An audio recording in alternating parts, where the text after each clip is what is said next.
ہم قربانی نہیں دینا چاہتے، ہم سرفرازی اور اقبال مندی حاصل کرنا چاہتے ہیں۔ میری بات سنیں دھیان سے، مذبے پر قربانی ہوگی تو آسمان سے آگ جو ہے وہ اترتی ہے۔ اگر مذبح خالی ہو اور آپ خدا سے یہ کہیں کہ تو آگ برسا دے، نہیں ہو سکتا۔ جیسے جیسے آپ عمر میں بڑھتے جاتے ہیں، آپ کی پہچان یسوع مسیح کے ساتھ نہ ہو، آپ کرپشن میں بڑھتے جاتے ہیں، آپ گناہ کے ساتھ کھیلنے میں مہارت حاصل کرتے چلے جاتے ہیں۔ اور جو خداوند یسوع مسیح کی قیمت کو جانتا ہے، جو یسوع مسیح کی پہچان کو حاصل کیے ہوئے ہے، وہ اپنا سب کچھ دے ڈالتا ہے، لیکن خداوند یسوع مسیح پر سودا نہیں کرتا۔ بائبل کو پڑھیں، ان لوگوں نے سب کچھ دے دیا ہے، سودا نہیں کیا، برکت اور سرفرازی ملی، فیتیاں لگی، ترقی ہوئی ہے۔ اور میں آپ کو کہنا چاہتا ہوں نوجوانوں، میری بات سنو، آپ ہر طرح سے ڈپرائیوڈ ہو، آپ ہر طرح سے پیچھے سمجھتے ہو اپنے آپ کو، میں آپ کو کہنا چاہتا ہوں ایک طریقہ ہے کہ آپ سر بن جائیں اور دم نہیں، آپ لیڈ کریں اور سب سے آگے جائیں۔ ایک طریقہ ہے کہ آپ سب سے زیادہ سرفراز اور اقبال مند ہو جائیں، اور وہ طریقہ پتہ کیا ہے؟ یسوع مسیح کو لپٹ جائیں، یسوع مسیح سے چمٹ جائیں۔ خداوند یسوع مسیح آپ کو برکت دے گا، یسوع مسیح آپ کو بلیس کرے گا، آپ کو زمین پر سے اٹھائے گا، آپ کو آسمان کی بلندیوں تک لے جائے گا، اور آپ کو کبھی اکیلا نہیں چھوڑے گا، آپ سے کبھی دستبردار نہیں ہوگا۔ آدمی کچھ نہیں پا سکتا اگر اسے آسمان سے نہ دیا جائے، آمین۔ اور وہ جو سب کو دیتا ہے، اگر ہم اس سے مانگنا شروع کر دیں، جس کی ساری دنیا محتاج ہے، تو کسی چیز کی، کسی بات کی کمی نہیں ہے۔ برکتوں کا منبع، برکتوں کا سرچشمہ زندہ خدا کا اکلوتا بیٹا یسوع مسیح ہے، آمین۔ آگے چلیں، خداوند نے سرفراز کیا، خداوند نے برکت دی۔ دوسرا باب دیکھیں میرے ساتھ مل کر، دوسرے باب میں ان سب پر موت کا حکم ہو گیا۔ بابل کے جتنے حکیم، جتنے پڑھے لکھے، جتنے دانشور، سب کو ہلاک کر دیا جائے اور ان کے گھر مزبلہ بن جائیں۔ ان میں سے یہ چاروں لوگ خداوند کے ساتھ چلتے رہے، اور یہ جو دنیا کی واحد سپر پاور ہے، اس کے بارے میں اس کا بادشاہ جو ہے وہ 46ویں آیت میں کہتا ہے، تب نبوکت نظر بادشاہ نے منہ کے بل گر کر دانیل کو سجدہ کیا اور حکم دیا کہ اسے ہدیہ دیں اور اس کے سامنے بخور جلائیں۔ کہ اس سے پہلے موت کے سایہ کی وادی میں سے یہ لوگ گزرے ہیں، ان پر موت کی سزا کا حکم ہو چکا تھا، لیکن اب بادشاہ نے دانیل سے کہا، فی الحقیقت تیرا خدا معبودوں کا معبود اور بادشاہوں کا خداوند اور بھیدوں کا کھولنے والا ہے، کیونکہ تو اس راز کو کھول سکا۔ تب بادشاہ نے دانیل کو سرفراز کیا اور اسے بہت سے بڑے بڑے تحفے عطا کیے، اور اس کو صوبہ بابل کہ تمام صوبے پر فرما روائی بخشی اور بادشاہ کے تمام حکیموں پر حکمرانی عنایت کی۔ تب دانیل نے بادشاہ سے درخواست کی اور اس نے صدرک اور میشک اور عبدنجو کو بابل کے صوبہ کی کارپردازی پر مقرر کیا، لیکن دانیل بادشاہ کے حضور میں رہا۔ کیسی سرفرازی ہے جب دسترخوان بچھتے ہیں اور بادشاہ آپ کو سرو کرنے لگتا ہے، اور فخر یہ نہیں ہے کہ بادشاہ سرو کر رہا ہے، فخر یہ ہے کہ جو بادشاہوں کا بادشاہ ہے وہ سرو کر رہا ہے، وہ سرفرازی دے رہا ہے، وہ برکت دے رہا ہے۔ اور میں آپ کو یہ کہنا چاہتا ہوں، سنیں دھیان سے، جو ان کے سائلنٹ ایئرز ہیں، جو خاموشی کے سال ہیں، وہ کسی نے نہیں دیکھے۔ ان کے جو سائلنٹ ایئرز ہیں، یہ سال، یہ ذکر جو ہیں، یہ پہلے باب میں ملتا ہے، جہاں پہ سوشلی اپنے خاندانوں سے دور ہو گئے ہیں، جہاں پہ سوشل ڈسٹینسنگ ان کی زندگی میں آ گئی ہے، جہاں پہ ان کی سیکسول لائف ختم ہو گئی ہے، جہاں پہ ان کے نام تبدیل کر دیے گئے ہیں، جہاں پہ انہوں نے اپنے ٹیسٹ بڈز کو مذبح پر، قربان گاہ پر رکھ دیا ہے۔ اور اب جب اوپر خداوند نے آگ نازل کی ہے تو اس آگ کے ساتھ اقبال مندی اور سرفرازی ہے۔ اب تنہائی میں آپ کہتے ہیں خداوند تو کب جواب دے گا، تو کب سنے گا؟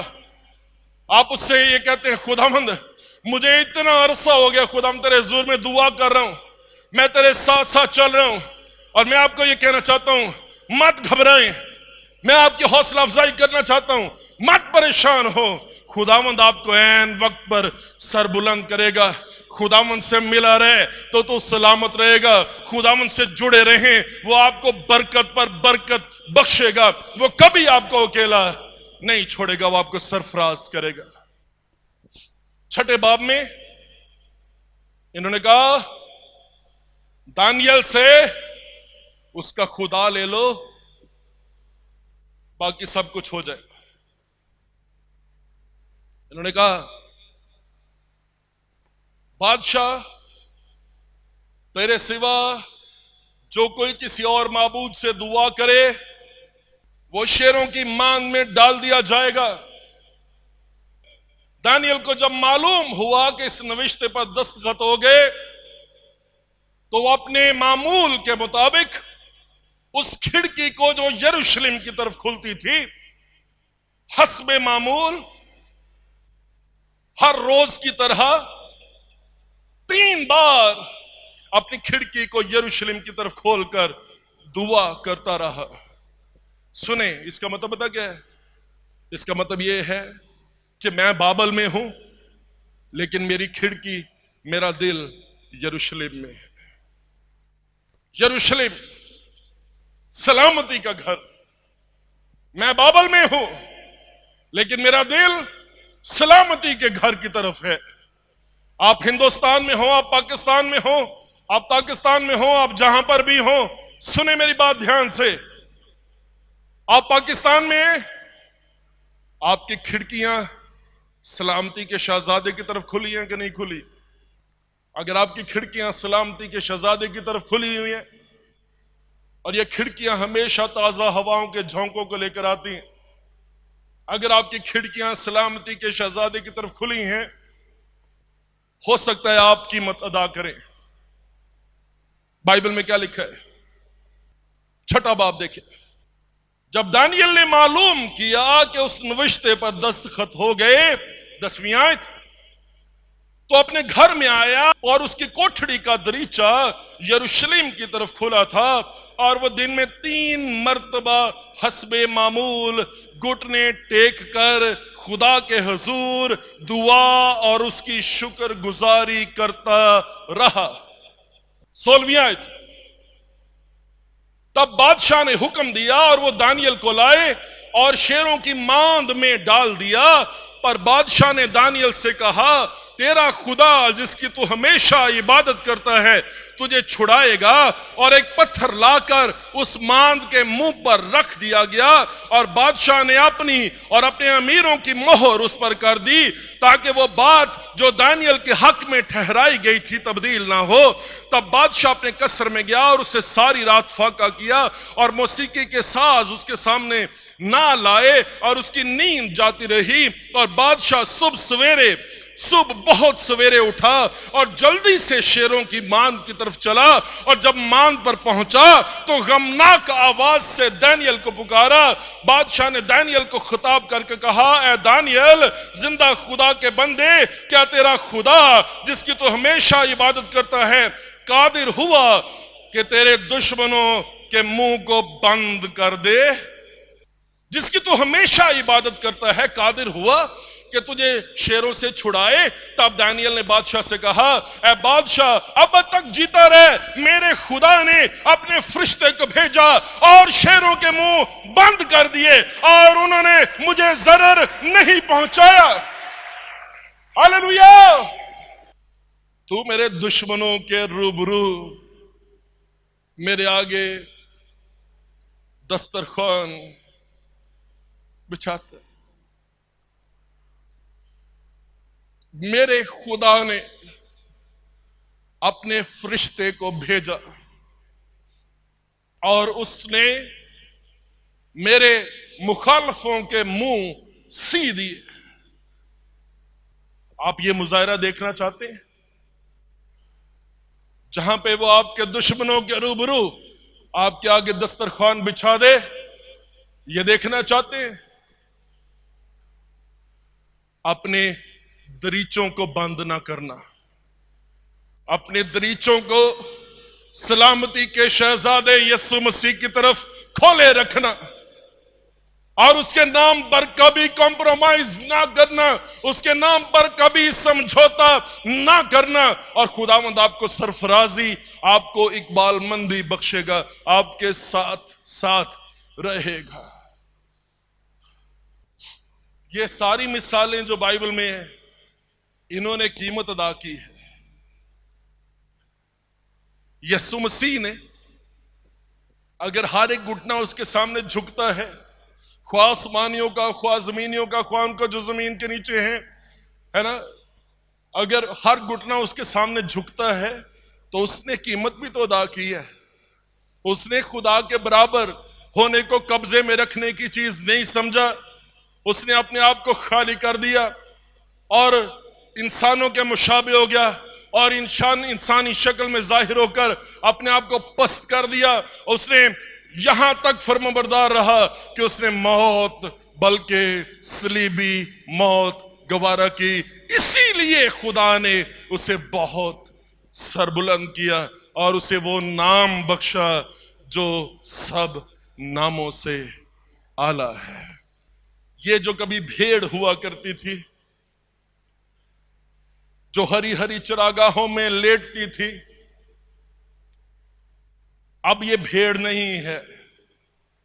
میں نے اپنی زندگی میں کسی بھیڑ کو دسترخوان پر بیٹھے ہوئے نہیں دیکھا، اور یہ جو پہلے بھیڑ تھی اب وہ سورما ہے نا، موت کے سایہ کی وادی نے اسے تبدیل کر دیا ہے، اور اب یہ بھیڑ کی بجائے اب یہ زبردست خوبصورت جنگی گھوڑا بن چکا ہے۔ اب یہ زبردست سورما بن چکا ہے، اور اب یہ سورما بن کر اس میز پر خداوند کے ساتھ رفاقت میں موجود ہے، اور دشمن بے بس ہیں اور وہ کچھ کر نہیں سکتے۔